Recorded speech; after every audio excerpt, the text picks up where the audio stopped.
Hey, so today I wanted to take some time to talk about my first impressions of Disgaea 7 Vows of the Virtueless.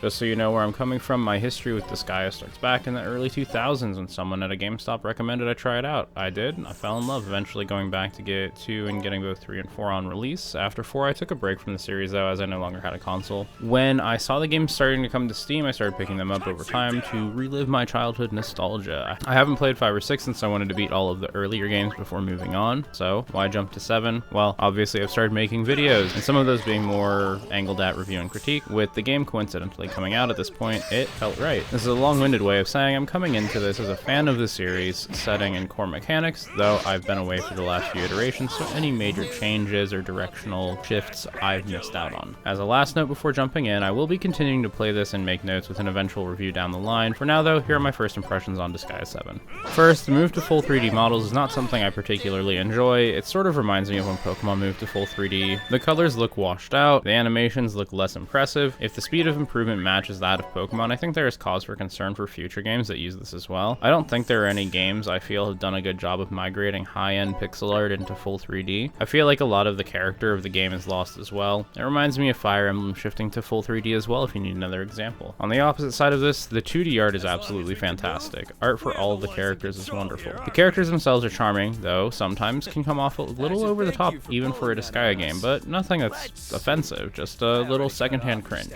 The music in the game is mostly good. I'm not a big fan of the wub-wubs that happen over what otherwise feels like a completely fine and appropriate background track. It's not so much that I can't stand it or think it sounds bad, I'm just really confused at why it's there. The core mechanics here are the same mechanics I've enjoyed in every other Disgaea game I've played, just polished significantly. Character creation being done with hell as opposed to mana has both upsides and downsides. Upside being that you can more easily grind and get access to higher skill level characters, the downside being that this is currency used to heal. The amount of hell gained each level is not always enough to heal your group of characters, and that's before even creating characters. While this is certainly partially due to me just struggling personally, I find it weird that I can't heal after each level. This forces you to go back and grind old levels to get enough hell to heal your team and get back on the main story. It's possible this is intentional and helps incentivize grinding in smaller bursts to meet certain level and difficulty curves in the game. That's something I think can be difficult in games that have a traditionally grindy mentality. What is your goal with the game? If it's just to keep having episodic sessions of fighting people in a weeby tactics game, sure, the grind is fine. If you want to have a more well-rounded narrative experience, even if it's an experience meant to mostly be amusing and enjoyable,